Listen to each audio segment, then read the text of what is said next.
Good morning and welcome. Thank you for joining us for the latest webinar in our Thought Leaders series, which today is called Will Carpooling Work in My Organisation?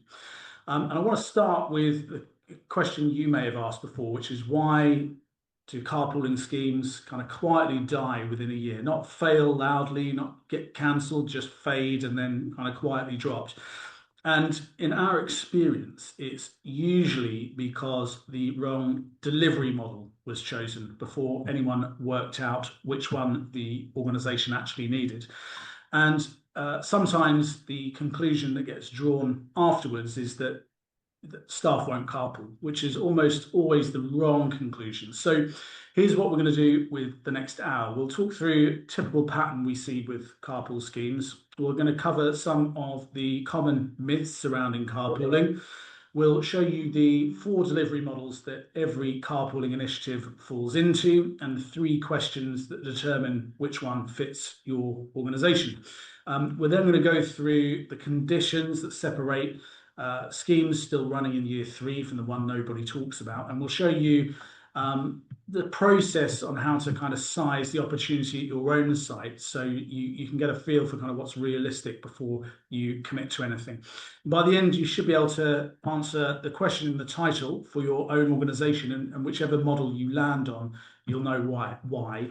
One other thing to say before we start, this isn't a session that ends with everyone needing to buy something. So some of you will conclude that a free platform or an informal arrangement is the right answer for your site.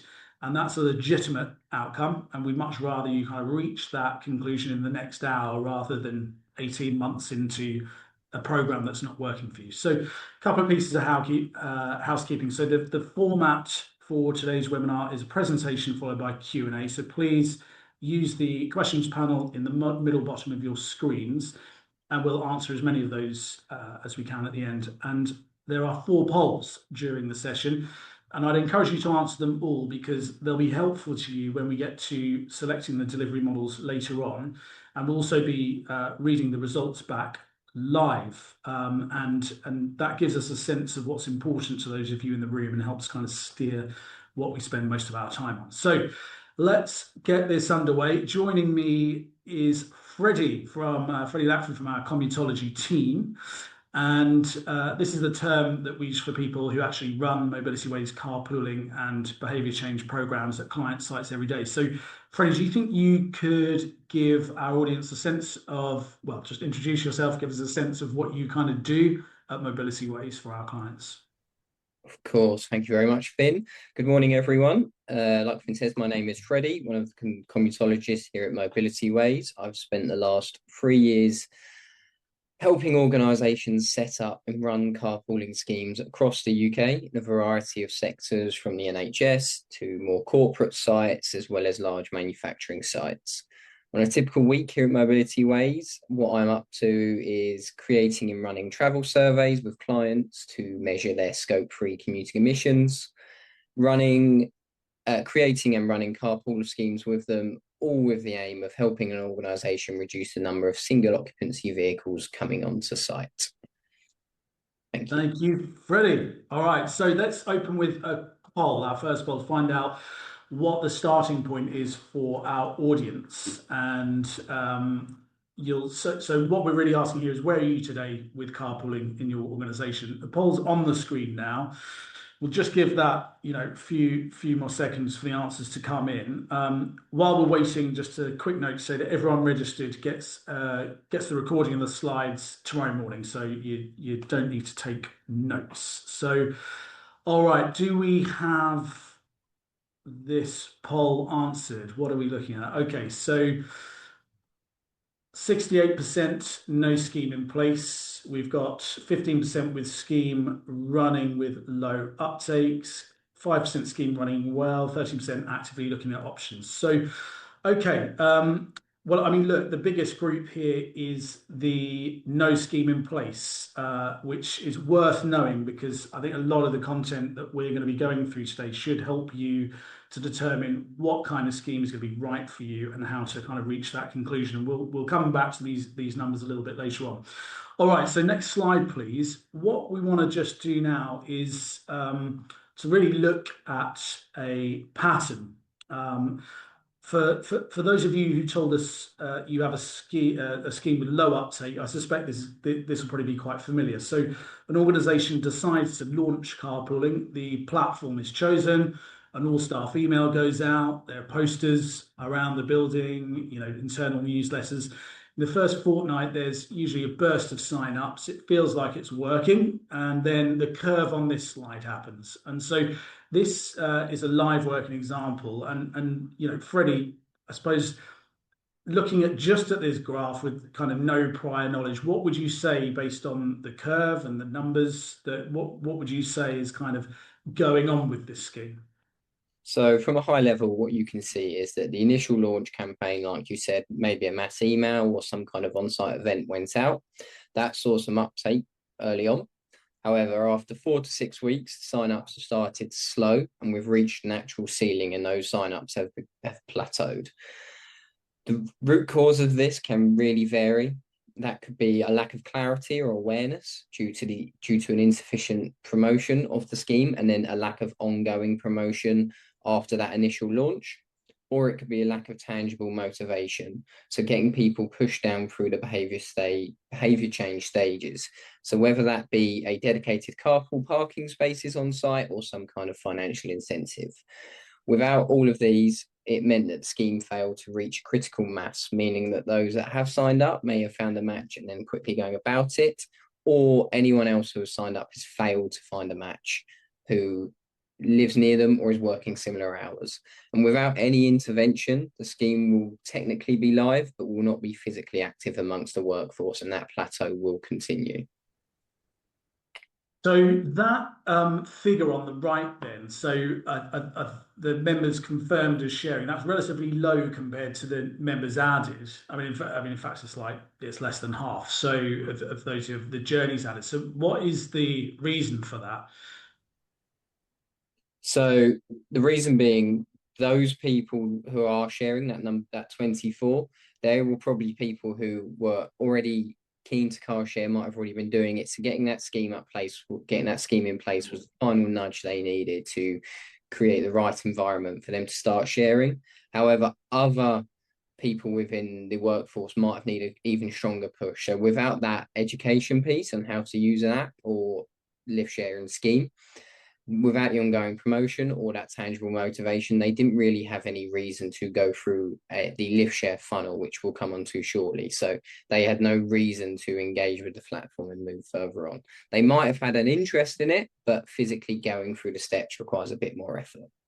Well, I think we have that on the, if we have the next slide, please. I think we have this lift share funnel. And so this graph is something that you'll see in a lot of behavior change models. It's not unique to lift share, but we apply it here with the lift share stages. So what you're saying effectively is that the awareness piece is building that membership, but actually those additional stages have really filtered down to that number.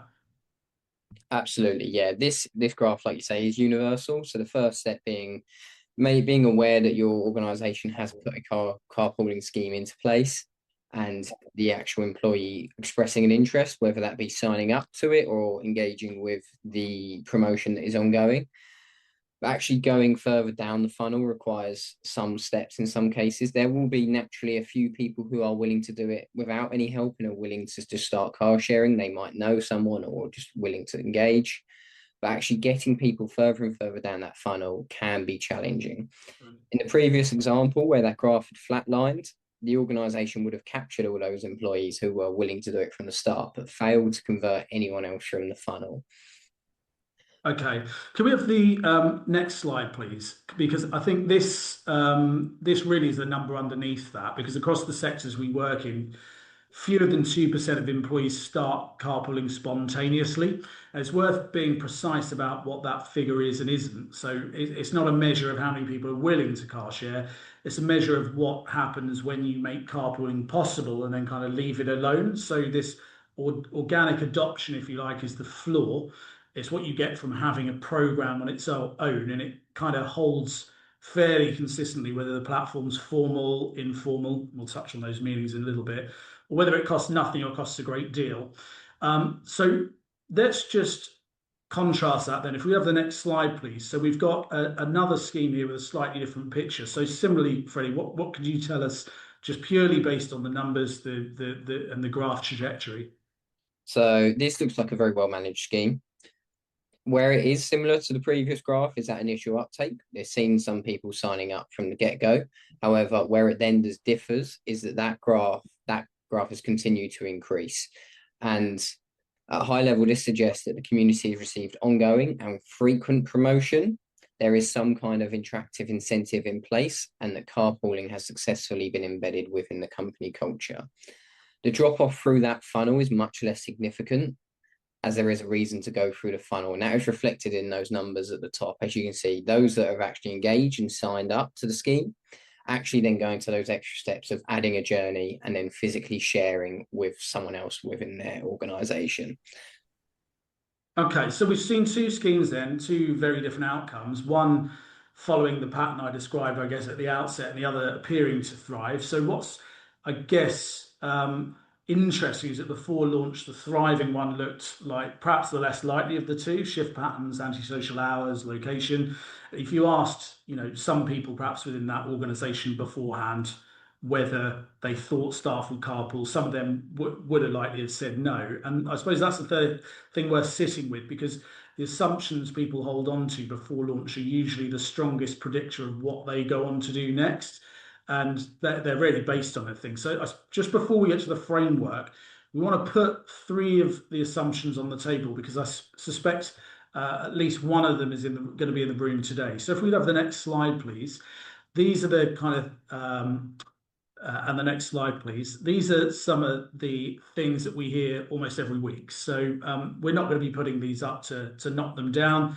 Two of them are reasonable positions, and one of them's nearly always true, but each one kind of changes what you do next. So the first kind of myth, if you like, is that fuel savings will do the work. So Freddie, what is it about this, I suppose, myth or this preconception? Because the logic is sound. Two people sharing 40-mile round trip, say real money, and I suppose at today's current prices, that's hundreds of pounds a year, right? So the assumption is that you tell people the fuel saving and they're going to act on it. Is that true? Is that right? Yep, you're absolutely correct that the fuel savings does get people to look and can be something that is a good promotional lever. In that example you gave there, two people sharing a 40-mile journey, particularly when there's an ongoing fuel crisis or something like that, that it captures people's attention. But there's actually little evidence that the fuel savings alone will change commuting habits for the majority of people. A commute is not just a financial decision. From our experience, we see it as more about time and convenience.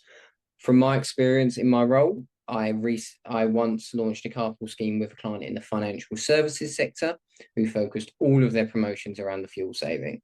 This failed to incorporate any other tangible benefit, and that meant that the scheme failed to build a critical mass, which in turn meant there was little success from the scheme, and it quickly became a scheme that was technically live but physically unused, and it slowly dwindled out. All right, well, can we have the next slide then, please? So that one's on fuel. The next one is that people will share because you make carpooling available to them. And I suppose this does a bit more clarification, because actually some people will do that. If you put a carpool program in place, they will use it. What we're really talking about here is scale, because I suppose if the expectation is you can develop something that scales off the back of a solution or a program being in place, that's probably the real myth there. Would you agree with that, Freddie? Yes, this is similar to the last question. So it's all to do with behaviours. Getting people to carpool means actually changing their habits. A carpool program creates the conditions for behaviour change, but it's never going to guarantee it. Those are the final stages of behaviour change. So going back to that 2%, this might be that little nudge they needed to actually get them to start sharing. But for those earlier on in the behavior change cycle, they will likely require a stronger push than just the tech itself of getting someone to find a match. That can be a variety of things, but we say that the scheme creates the foundations, but the foundation needs a building block built upon it. Yeah. Okay.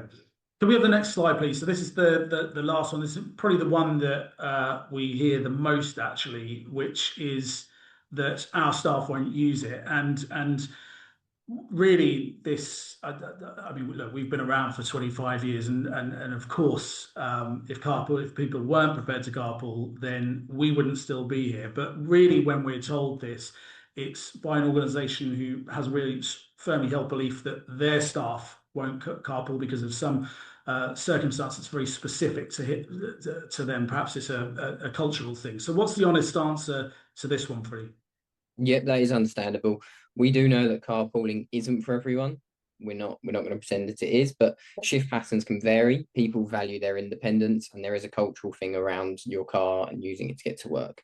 However, from our years of experience working with clients, we know that this statement as a whole is a myth. When we do travel surveys with clients, it often highlights that around half of respondents would be open to car share or would be willing to carpool if there are certain factors put into place. 50% of the workforce is a strong target audience to be engaging, and capturing those alone would see significant operational and environmental benefits for an organisation. That's just a start. So if you can then use those members as social proofing, as well as becoming champions of the scheme, that can help engage more and more of the workforce. Okay, thank you, Freddie. Okay, so we're going to move on now to the framework for choosing a carpool delivery model. And really that starts with three questions that you want to be asking, because the answers to those questions should really help direct you to the delivery model that's the best fit. At very least, this exercise should narrow down the kind of four delivery model options to at most two, which is going to save you a great deal of time later on. So we're going to put these to you as polls. There should be, let's launch the first one now, and we'll just talk through what this means. So question one is formal or informal. So this is about the matching process, which and what this really means is, do you want a system that automates the matching process on routes and shift patterns through a piece of tech? That could be an app, could be a website. That's formal. Or would you prefer your staff self-organize and choose their match manually? So, for example, off a spreadsheet system or intranet, that is informal. So we're not going to go through the results because this is for you. This is for you to hold on to. However, it would just be interesting to see those. So have we got the results? Okay, so that's a fairly even split. Brilliant. Let's move on to question two then. So this is open or closed. So if we launch the poll, should the scheme you operate be restricted to your own employees, closed? Or are you happy for your staff to share with people outside your organisation? That is open. So, Freddie, did you want to just to kind of help our audience give a little bit of an idea of what the difference is between these? Yeah, so a closed network gives you full control of who's in it, depending on how you actually set up the scheme. In some ways, if you're doing it through an app or some kind of tech solution, it can be enforced by email restrictions or passwords, or if it's more of an informal one, you're in complete control. This can provide more comfort from a safeguarding and trust perspective, because ultimately it's your own employees signing up, and from their perspective too, they know they're going to be sharing with a fellow colleague. The data from a closed network can then be more reliable, as you actually know it is all your employees. So any miles saved, people signing up, any emissions saved, that is all related to your staff. Whereas an open network, it will allow you to have a greater pool of people. So if you're actually just looking to try and make your site more accessible, depending if you're in a rural location or not, that can be great from that perspective, but it does take away the visibility, the control, and the ability to use those numbers for reporting. So let's have a quick look at the results. So we've got the vast majority here are looking for a kind of closed system. All right, interesting. Hold on to those. Question three, and for some of you, this might not be answerable in 15 seconds, but it would be interesting to see what you think. So how is carpooling seen by you, not your staff, but by you, the person answering the poll and considering it? is it a company benefit, so a kind of nice to have, or is it a targeted intervention? So, put more bluntly, if the scheme delivers low results, does anything else in your organization fail? Now that poll's live, it's been live for a little while. But just while we're waiting for the results, for some of you, the honest answer is going to be it's a nice to have. So carpool is a good thing you'd like to offer, fits the values, and if the uptake is modest, it's kind of disappointing rather than serious. That's a perfectly respectable position. For others of you, there's going to be a number attached. So spaces you've got to remove from the car park. It could be a scope 3 emissions reduction target or a mode share target. This could be related to site expansion. So if that was you, then okay, so we've got the results in. So 81% targeted intervention, which means that carpool is load bearing and the amount of effort that goes into that has to really match. So I suppose, Freddie, what would we say? Because this is probably the biggest one in terms of delivery that really makes a difference, isn't it? So what is it about this question that creates such a big difference? So if it's just being launched as a company perk, in our experience, we know that employee benefits can differ to each individual. For some people, it will make the company much more attractive and they'll be very grateful of this carpool scheme being set up. Some employees will not engage with that at all. That just varies person to person. If a scheme is more of a target intervention, like you say, that it's related to scope 3 emissions reductions, mode shift, or operational challenges, it's more of a statement from an organization to say this is part of our core values and it's more likely to be embedded within a company culture. And as a result of that, we often see there is more buy-in from senior stakeholders, which really helps promote the scheme internally. And if it needs any backing, that can really play into that. Okay. All right, thank you very much. So we're going to move now. So hold on to keep those answers down because how you answer those questions will point you, as I mentioned before, to the delivery model that's most likely suited to your needs. And that's actually what we're going to cover now, off now. So if we could have the next slide, please. What we're going to run through is these 4 delivery models. So every carpooling initiative we have ever seen falls into one of 4 delivery models. So this isn't 4 products, this is 4 approaches. As mentioned before, these are made up of a combination of the answers in the previous section. And the differences between them are mostly about who does the work rather than what the program itself does. So the first one is do it yourself in-house. So it's informal. That means there's no tech solution and it's closed. So only your staff can access it. So I think we had about half the room wanted informal and 75% wanted closed. So if that was you who answered it in that way, this kind of do it yourself is what the questions are pointing to. So just Freddie, to add a bit more detail, what does this usually look like, this kind of closed formal scheme? What does that usually look like for an organization? So like it says on the screen there, from like a physical perspective, it's some kind of spreadsheet, it's a notice board, it's a group email. This is low cost and it is genuinely effective at a small scale. And that is because the coordination problem is small enough for one person to hold it in their head and can be navigated on whether that's a spreadsheet or a notice board, it's in one place. These schemes work well in an organization where everyone or most people know each other. It can be a single site and a very simple shift pattern, so a simple 9 to 5. Essentially, where it's small enough to look around the room and say, oh, this person lives here, this person lives here, I could share with them, they're on my route. The moment you start to add any form of scale, whether that be different shift patterns, multiple sites, that manual coordination becomes unrealistic. It's really then you need someone to it needs to be automated somehow because that starts to become a full-time job for that person who probably already has some other, it's only forming part of their day job. Okay. And sorry, just from the end user perspective, it's a lot clunkier because if you're trying to get them back through that lift share funnel, it's harder to convert if you're having to figure out where people live and from that. Whereas you go back to go into it.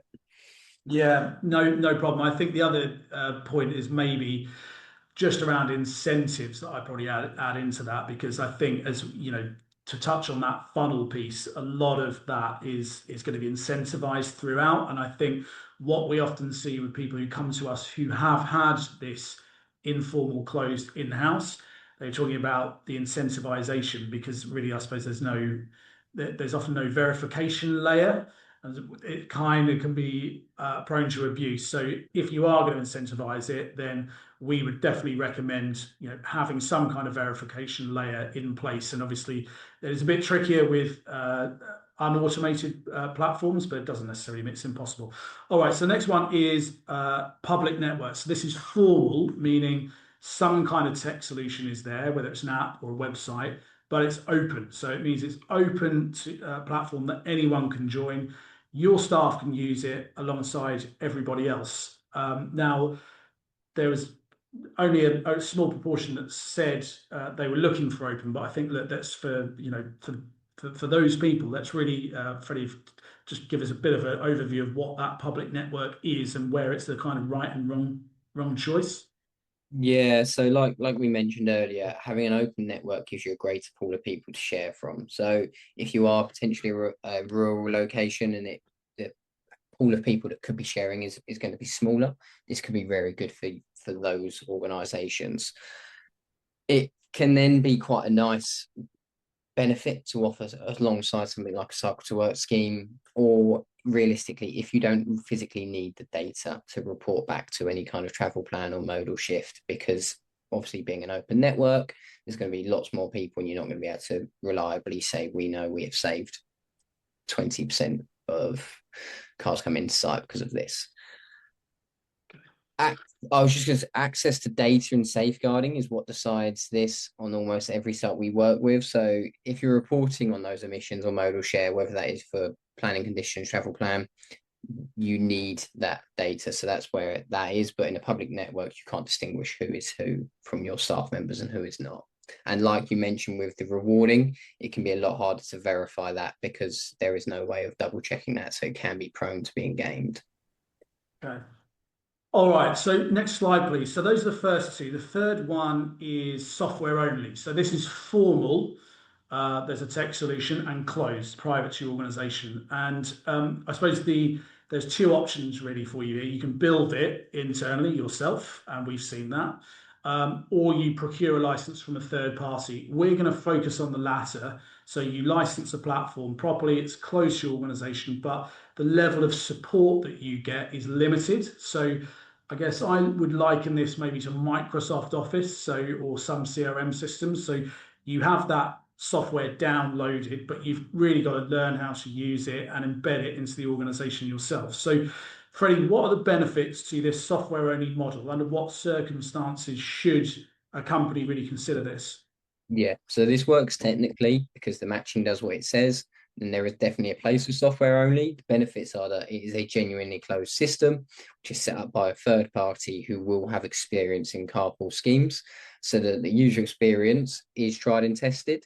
And it is also one of the cheaper procurement routes and often requires less of a coordination effort across the business, meaning that you can actually get it up and running relatively quickly. However, on the negative, we can see that these can often be underused. What we often see is that the tool is implemented internally and promoted. There is that initial buzz and you gather some uptake, like that graph we saw right at the beginning of this. But after that new shiny toy effect wears off, the membership growth really starts to plateau. And then one of the main reasons for this is that the person responsible for owning it internally is likely to have a day job and does not have the knowledge and experience and expertise of getting a scheme to work. So if the scheme the scheme actually is going to fail to get the intention that it needs. I would recommend this model if where you're large enough to need automated matching and functionality, so you can't just look around the room and understand who lives where and who you could share with, and that you've decided you need some level of data reporting. And if it's nice to have, it can be seen as a company perk, a bit like a free gym membership or something like that, but it doesn't actually impact the business if staff don't use it. So it's not necessarily the end of the world if it doesn't continue, but obviously from an operational side, if you are reliant on reducing the number of vehicles coming to site, that might not be for you. Well, I mean, I will just add in that so there are a lot of different providers that would fall in that category of software only, and I think depending on who you go with, they're going to offer a level of customization as well. So it could be tailored messaging, could be a logo, the data access depending on which provider you go with. That's going to vary, but as standard, you're going to want to know who's using it and when, how many people, and you're going to want to be able to evidence emissions reduction. And I suppose provided the provider you go with offers some kind of journey validation, it means you can also incentivize the scheme rewards. And actually, one thing in my role we often get talked about is liability. And so because it's a third party, they, typically you'd want to, check they've got their own member terms that the employee signs up to. And if you're keen on integration, some providers will also integrate, for instance, with Active Directories and parking management systems as well. So there are definitely a string of benefits, and I think just maybe on the downsides, I would say that to hop onto your point there, Freddie. I suppose if there are, if being seen as a targeted intervention, I think perhaps to say it's a gamble is fair. So the only exception to that is maybe if you have someone in-house who really understands carpooling or sustainable travel, like a travel planner, and actually setting this up and managing it is going to form part of their role. Because of course they're going to be doing a lot of that funnel work in-house, right? So, okay, so let's just look at the last one then. So strategic partner. So this is closed formal plus support, expert support. So this is where the software solutions in place. You have support with things like policy writing, training, incentive share, promotional activity, building membership. So talk us through this delivery model. What might an organization, or why might an organization need more than just a software solution, Freddie? Yes, this is when there's a formal target, whether that be reducing the number of vehicles, reducing the amount of scope 3 emissions, reducing the financial spend on parking. It is higher investment and does take a little bit longer, but that consultancy support is key to building those foundations that I mentioned right at the beginning of this. So what can be included with that is building a robust policy so that staff know what the scheme is, what is expected of them, and what happens if their carpool match falls through. We cover all those kind of bases, as well as understanding from the end user perspective, provide the provision of educational resources on how to use the app, FAQs. There's also training for the internal owner so that they know how to use the dashboard and they can actually do targeted communication with their employees so that they can really get through to the target audience, as well as giving recommendations in terms of what incentives to put in place to get people through that lift share funnel. Our best performing carpool schemes incentivize it, and those benefits are really needed in the early months before anyone has formed those habits. And if you're going to, like I say, knock them, get down that funnel, those benefits can be those little nudges to get them down. And in our experience, working across a variety of different sectors, we can tailor those recommendations depending on where you are and what organization and what type of workforce you have. Okay, so certainly sounds good. I would add probably there are some concessions though. I think you touched on one of them. It is more expensive because naturally human time is included and that's got to be factored in the costs. So there is that. It's also usually going to be the longest to launch out of all of the delivery models because they're kind of, I suppose, given everything you've just talked through, that's quite a considered process, right? And likely to need buy-in and support from more than one department. And for some organisations, that's actually harder than securing budget for something like this in the first place. Okay, so if you map the 4 delivery models against the 3 questions you answered, the framework kind of does most of the work for you. Informal, open, nice to have. Single site, couple of hundred staff with a strong social culture, named owner. You're really looking at that top half of the table. If we go to the next slide, please. If you're looking kind of formal, closed, data essential, mission critical, bottom half is where you need to be looking. And this is where I said I'd kind of come back to in that first poll. So if you answered you had no scheme in place, this really tables a bit of your shortcut, shortlist. And I suppose the honest advice is we should work out which row you're in before talking to anyone, and that includes us. So If you're answered that you're actively exploring, you may already have a preferred option, and it's worth checking it against the three answers you just gave rather than necessarily a demo, like for instance. If you've got a scheme that isn't working, look at the row you're actually in today, because in our experience, the mismatch is usually there rather than in the program. Okay, so we've covered quite a lot. The title of this webinar is Will Carpooling Work in My Organisation? Not Can Carpooling Work full stop. So what I want to do now is focus on what works actually means for you. And that's usually a question of what's the likely uptake going to be and over what period. So can we have the next slide, please? Now, that question of what's the likely uptake going to be over what period usually doesn't sit on its own. It sits inside a travel plan. It could be a green travel plan for university, NHS trust.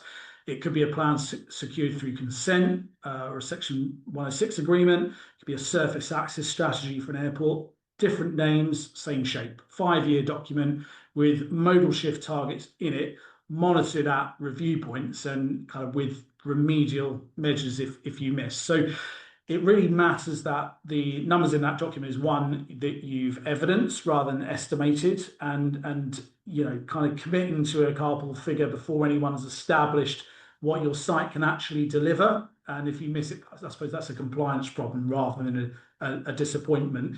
And the remedial measures are almost always more expensive than doing the modelling properly at the start. So if you don't have a travel plan, this still applies, because the document might be a board paper or a carbon reduction plan or a business case with a payback period in it.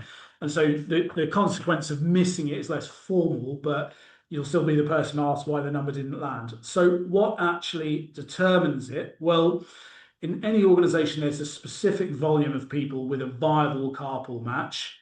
Viable meaning they share broadly the same route, arriving roughly the same time on the same days. And of that number, there is a proportion who'd be willing to do it under certain conditions, or if certain conditions are met.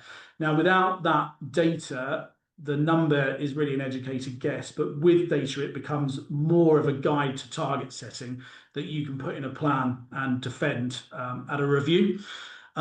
Now, if we have the next slide, please, you can approach this in other ways, and a lot of you already will be: internal surveys, plotting staff postcodes on a map. For this example that we're giving you, we're just using our digital survey and Commute IQ tools. So, Freddie, this is a real site. Tell people what they're looking at. So, like you say, this is an example site on our Commute IQ, which is a postcode mapping exercise. So each pink dot on the map in the top left-hand corner represents somebody's home postcode. Commute IQ tool is the art of the possible. So it's showing you how a workforce could be traveling to work. And just below that map, you can see a summary of the number and percentage of employees who could be using each different sustainable travel mode, which is fitting a certain criteria.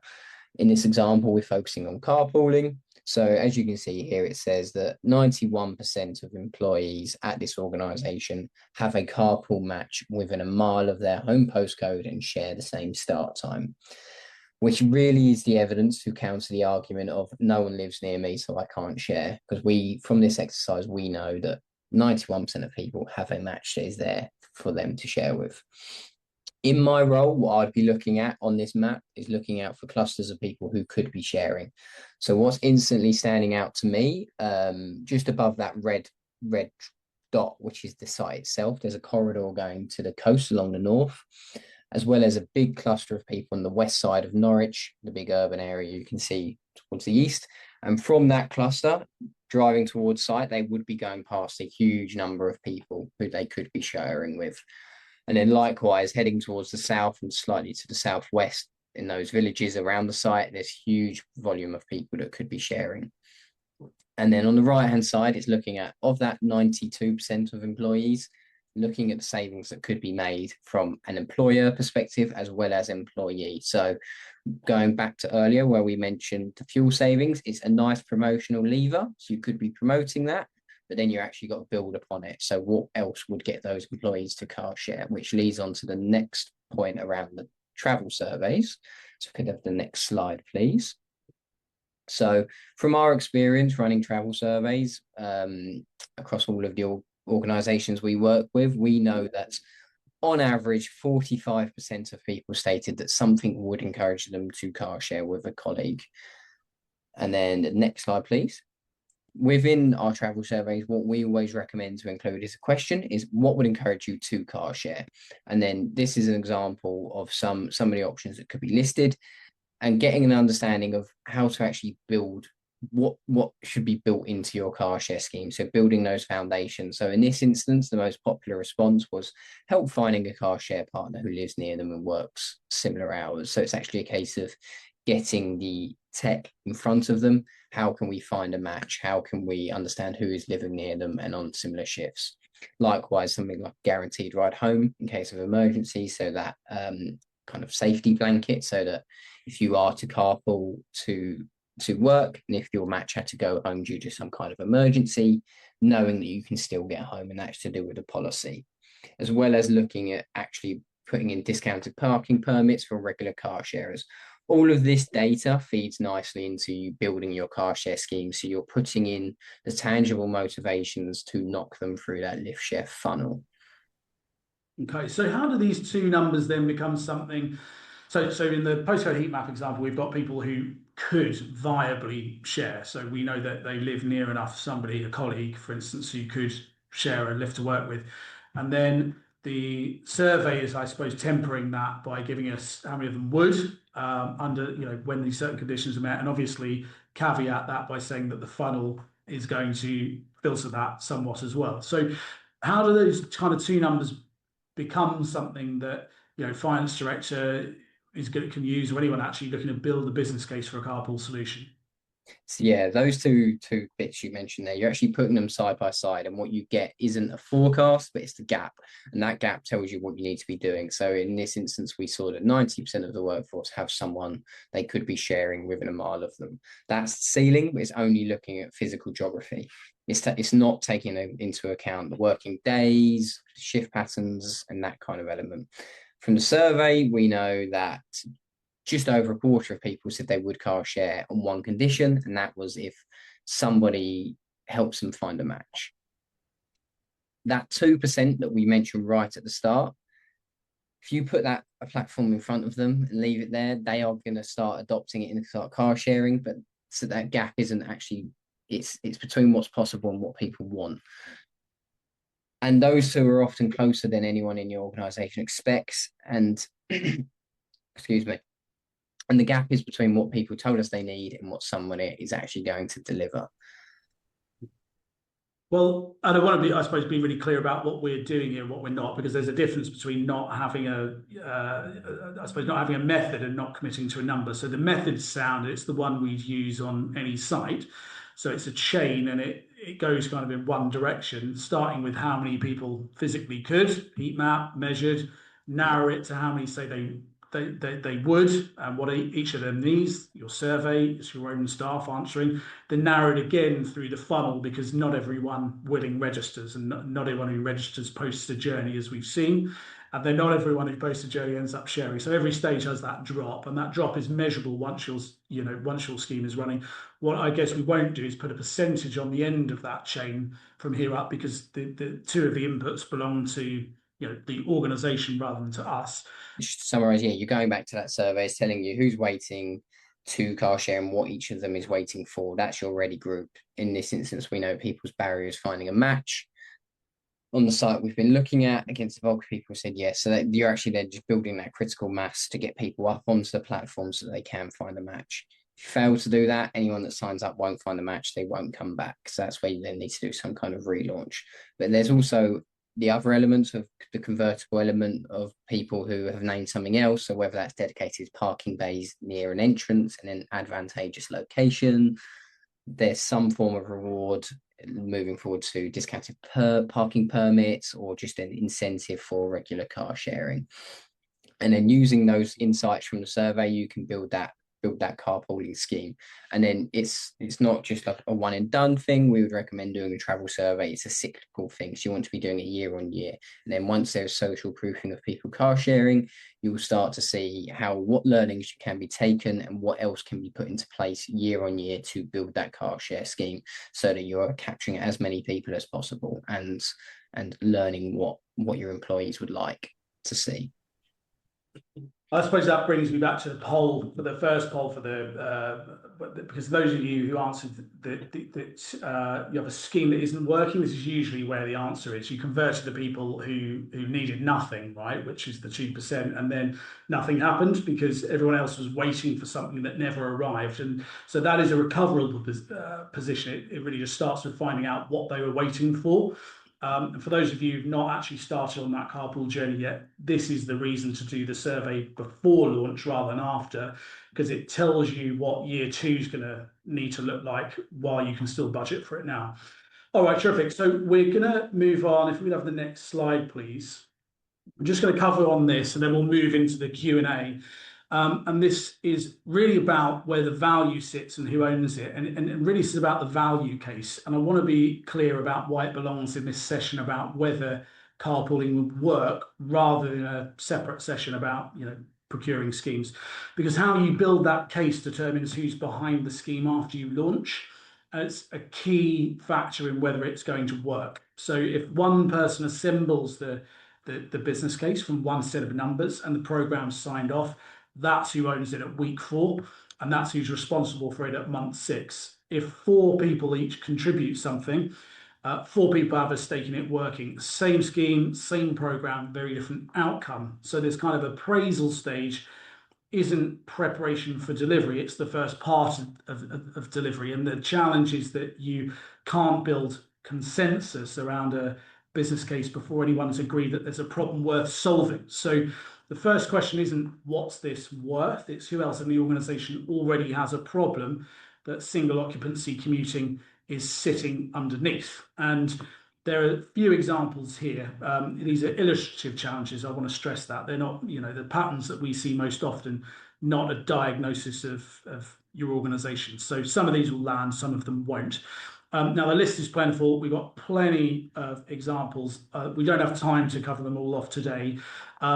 However, that just at least gives you some idea of where else we can actually be going in this organization. Really, this kind of concludes that point on whether this scheme is actually going to work, is actually who's invested in it. I think, Freddie, if you've got just one quick example of maybe where we've had a client that's come to us in one function with one set of goals, or maybe an example of where we've had another function who's got involved with a really clear challenge of their own, which was perhaps separate to the original challenge we were approached with. Is there anything that you can think of that you could just add an example that can kind of, I suppose, make this point more real? Yeah, so the manufacturing site I work with in the north of England, we originally started working with their HR team, and the reasons that they actually come on board was to help make their site more accessible, reduce the amount of spending on travel and transport, but they also wanted to make the organisation look more attractive. So putting in that carpool scheme was a nice perk to be offering alongside that to stand out from other organisations. But when we really started to see success with that organisation was when the HR team started working in unison with the sustainability team. So that organisation had quite strict net zero ambitions, and getting the sustainability team involved, who were looking at how the carpool scheme was helping work towards that net zero goal from reducing the scope 3 emissions. And it meant we had more resources to lean on from their side, and we were capturing 2 bits of data and goals that they needed, and it was working very well to create a really successful carpooling scheme. Thank you, Freddie. All right, so there's a couple of things we wanted to try and cover off, but we have got some questions coming in which we do want to get to. So we're going to kind of conclude this session now.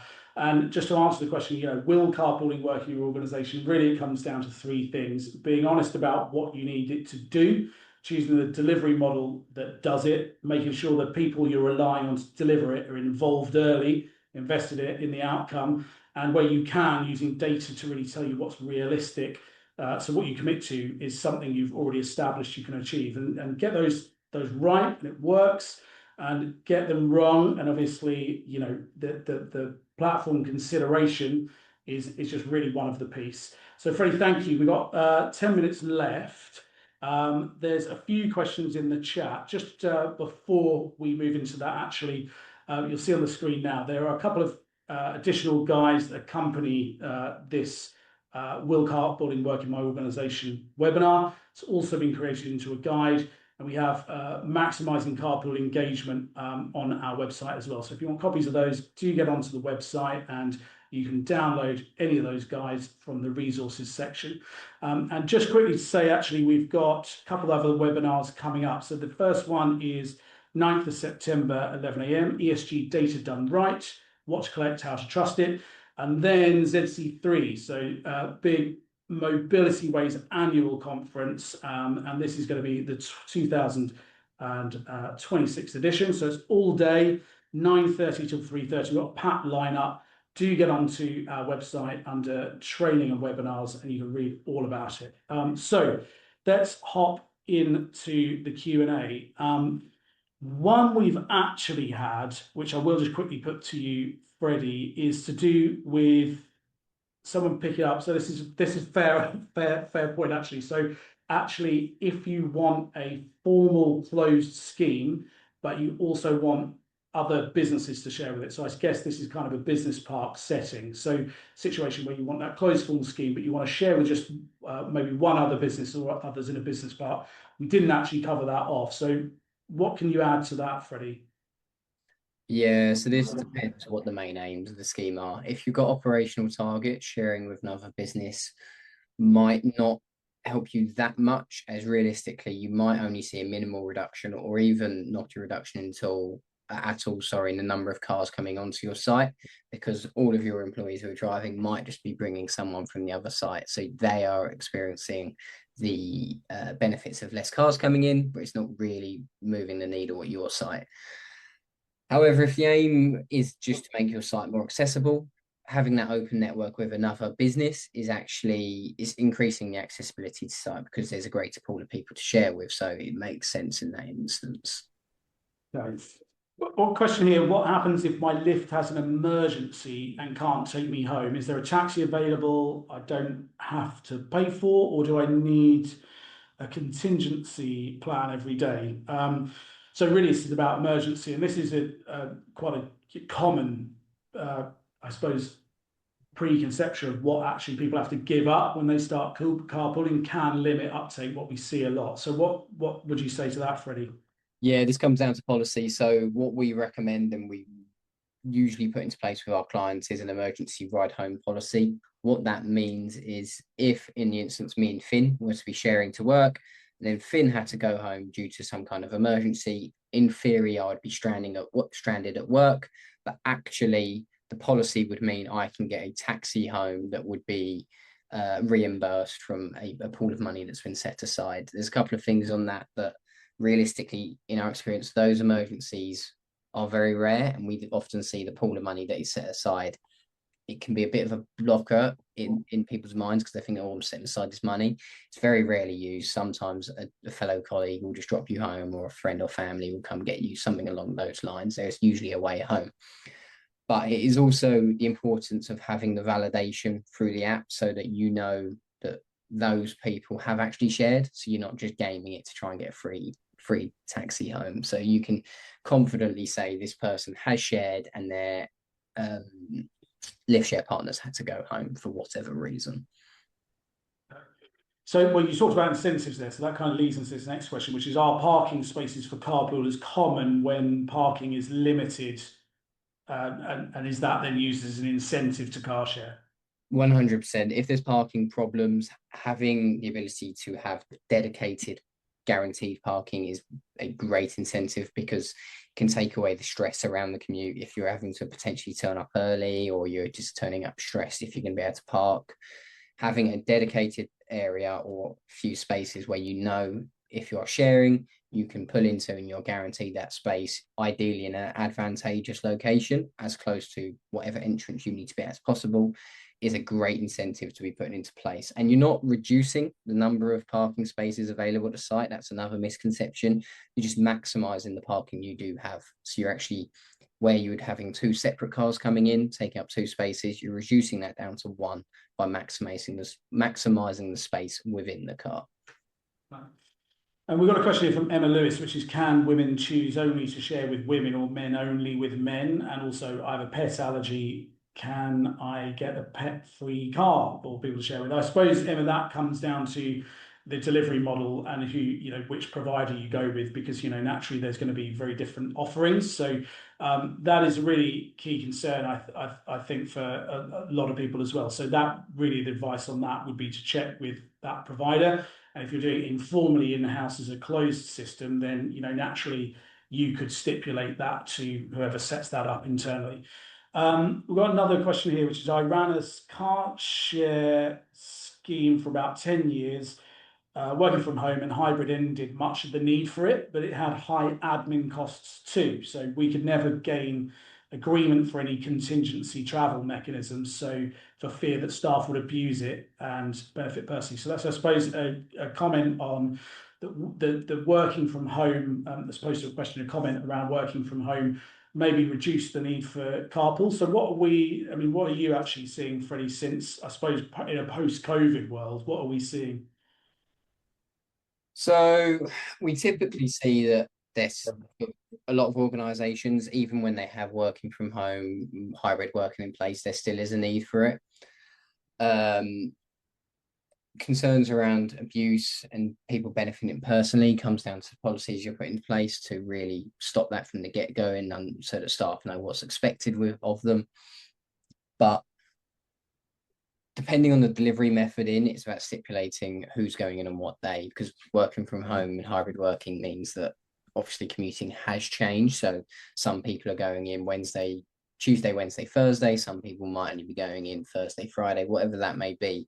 But on the way you're delivering it, it's just about when you are adding a journey, actually stipulating what days you're going in, so that when you are finding a match, you are being shown genuine people who are going to be traveling on the same day as you. It's no good knowing someone lives near you, but they travel on completely different days. So that goes back to the delivery method and how it is communicated through that of when you're adding your journey. Okay. We've got quite a few questions here, actually. So what we will say, guys, is that if you've asked a question today, it's not answered live, then we will get those answered for you and get that response back. One question here is, so this goes on to the survey piece, which is it a good idea to do a staff survey first to establish willingness of staff to car share, potential barriers, current travel behaviour? Yes, absolutely. So that is what we would definitely recommend, because it kind of takes away a lot of the guesswork. Also, I think one thing perhaps we didn't touch on is that when you are considering incentives, what you don't want to be doing is incentivizing people with the wrong thing. So a lot of people will think, actually, we'll go really big with incentives. That's great. You're going to get a lot of people, but actually, if a lot of those people were willing to do it with something smaller, then that's a huge cost. So that survey is really important to help inform what's going to be needed and make sure that you're rolling out to the right cohorts. Would you add anything to that, Freddie? No, spot on. Doing it right away, so that you know what your workforce wants, what the target audience wants. You don't want to be incentivizing with one thing when that's really not going to appeal. So you're wasting resources and time and money doing that. So you really want to know what would get people to do it, and then learning from that, and then building the foundations from there. So we've got a question here from what looks like a potential end user. And I think this would be really interesting, because the majority of the people in this webinar will be more on the side of looking to roll out a scheme. So this looks like a real end user that would have a concern along the lines of, what if you no longer want to participate in the scheme with a particular staff member due to, maybe, as an example, a disagreement? What would you recommend to do? And I'll maybe slightly pivot that to, what would we recommend to someone considering setting up Carpool to advise their staff in that situation? So we often recommend, when you're communicating through to the end users, it is about meeting up prior to sharing, so that they are the right person to be sharing, not just sharing off the bat with someone that you don't know. There is a chance you might know them. Great. If you don't know them, it's a case of meeting up from the get-go and meeting for a coffee or a hot drink, whatever that may be, and seeing if you're right for each other. If you have already started sharing with them and then you no longer want to share, it would just be about communicating it, and if required, speaking to the internal host person in the The organization. other person running the scheme Yeah, internally. and then getting them involved to help you. Yeah, I think a lot of this would come down to policy, and so we probably advise anyone, whether they're working with us or working with anyone else, to have these kind of all of these, I suppose, these possible outcomes covered off in a FAQ document, which is then used to form part of the policy. Whether you do that in-house, whether you do it for a public network, a software provider, or a strategic partner, that policy is really going to be integral, because in this example, we have someone who's come up against a situation that they might tell other potential carpoolers about. And so we want to have that covered off within a policy, so that people have the confidence to use it. So, all right, well, we're at 12:01, so unfortunately we have run out of time. It's obviously the Q&A box is quite popular today, and there's a number of unanswered questions. So we're going to get straight onto that now, and we will follow up with answers to your questions along with a copy of the recording, which later on will be on our YouTube channel as well. So thank you ever so much for joining us, everyone. Thank you, Freddie, for giving up your time as well, and enjoy the rest of your day. Thank you very much. See you later.